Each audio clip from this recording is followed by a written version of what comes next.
नमस्कार। BA first year अर्थशास्त्र paper first chapter चौथा और सीमांत उपयोगिता राशि नियम। इसके पहले दो लेक्चर में भी हम लोगों ने सीमांत उपयोगिता राशि नियम का ही विश्लेषण किया था। पहले लेक्चर में हम सब ने सीमांत उपयोगिता राशि नियम की व्याख्या की थी।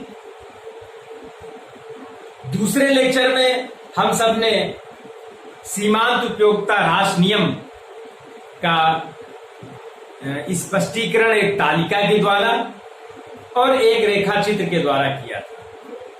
इस लेक्चर में हम सब अध्ययन करेंगे सीमांत उपयोगिता राशि नियम की कुछ शर्तें, मान्यताएं, एजम्पशन। सीमांत उपयोगिता राशि नियम के अनुसार यदि अन्य बातें समान रहे, उपभोग की जाने वाली वस्तु की इकाइयों में जैसे जैसे वृद्धि की जाती है, प्रत्येक वृद्धि के साथ इकाइयों से प्राप्त होने वाली सीमांत उपयोगिता घटती जाती है।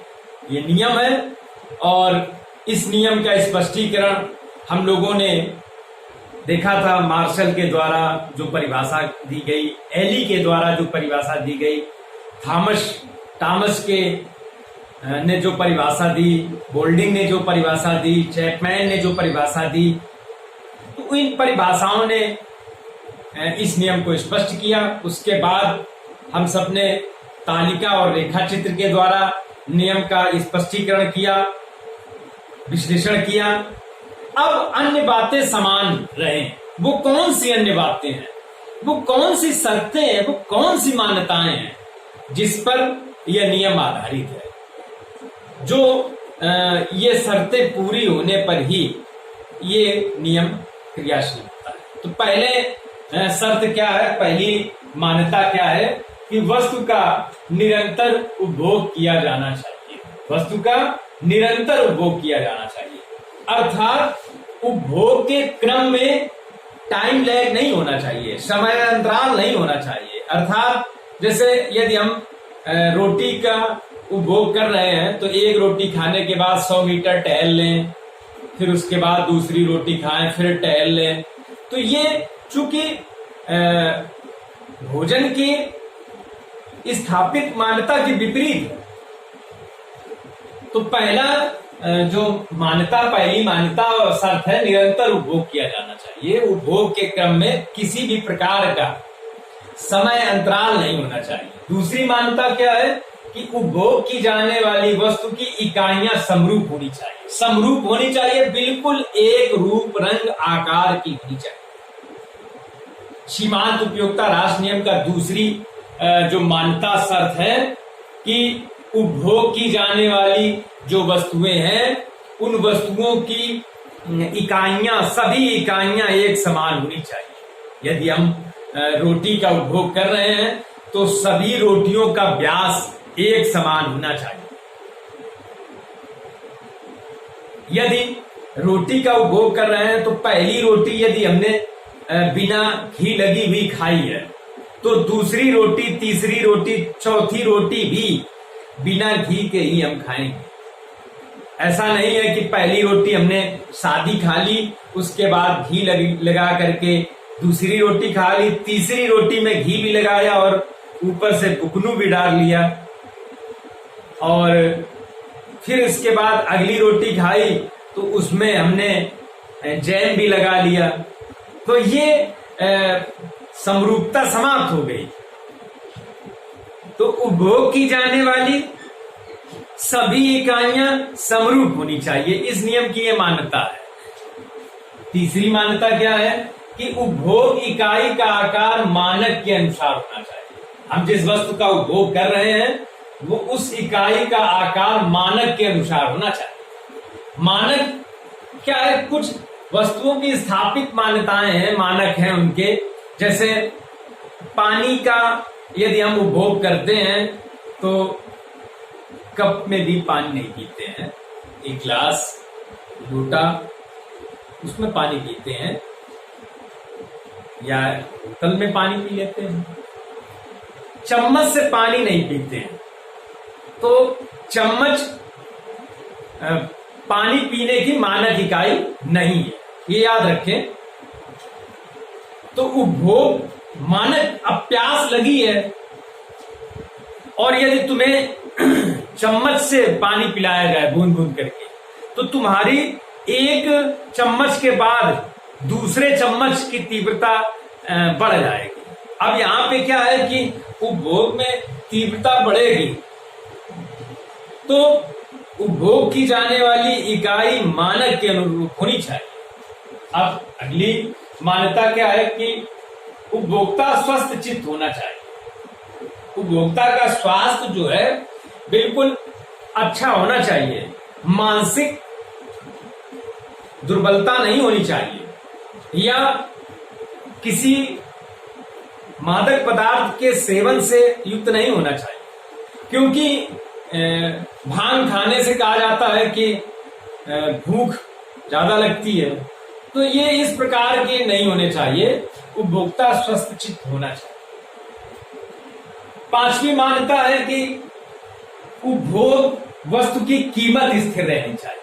उपभोग वस्तु की कीमत स्थिर रहनी चाहिए। कीमत कैसी रहनी चाहिए? स्थिर।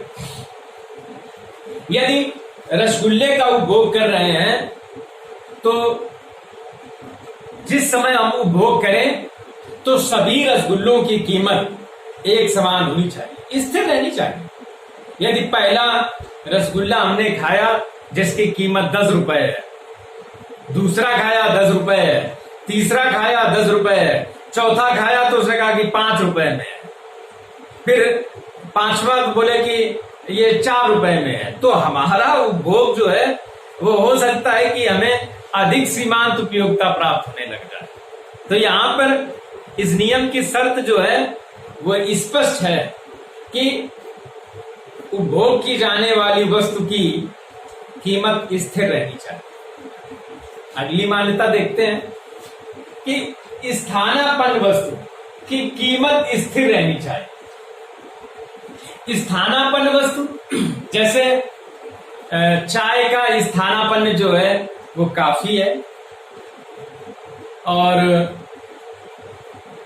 इस प्रकार से जो स्थानापन्न है वस्तु के स्थानापन्न, उपभोग की जाने वाली वस्तु की जो सब्स्टिट्यूट वस्तु है जिसके उपयोग, जिसका उपभोग हम मुख्य वस्तु से न करके दूसरी वस्तु कर सकते हैं, तो उसकी कीमत भी स्थिर रहनी चाहिए। उपभोक्ता की रुचि, आदत, फैशन, स्वभाव अपरिवर्तित रहे। उपभोक्ता की जो रुचियां हैं, आदतें हैं, फैशन जो चल रहा है वो स्थिर रहना चाहिए, क्योंकि इसका प्रभाव भी उपभोग पर पड़ता है। उपभोक्ता की आय स्थिर रहनी चाहिए। अब इसमें एक शर्त ये भी है कि उपभोक्ता की जो आय है वो स्थिर रहनी चाहिए। यदि आय में परिवर्तन हो जाता है, यदि बढ़ जाती है तो भी उसका उपभोग प्रभावित होगा, यदि घट जाती है तो भी उसका उपभोग प्रभावित होगा। तो इस कारण से इस नियम की एक शर्त यह भी है कि उपभोग की जाने वाली उपभोक्ता की आय स्थिर रहनी चाहिए।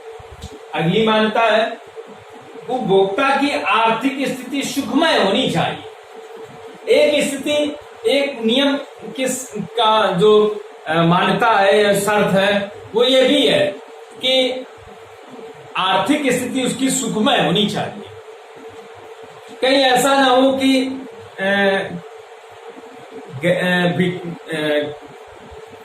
उसकी आर्थिक स्थिति दुखमय है, बहुत दिनों से उसने रोटी देखी ही नहीं है, तो इस प्रकार से उसका उपभोग जो है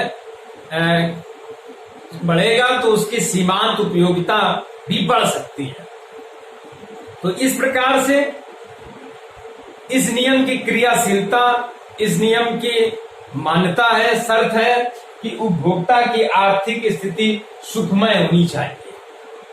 तो ये जो सीमांत उपयोगिता ह्रास नियम है ये प्रमुख रूप से इन शर्तों पे क्रियाशील होता है और यदि इन शर्तों का भंग कर दिया जाता है, यदि इन मान्यताओं को तोड़ दिया जाता है, तो इस नियम की क्रियाशीलता प्रभावित हो जाती है।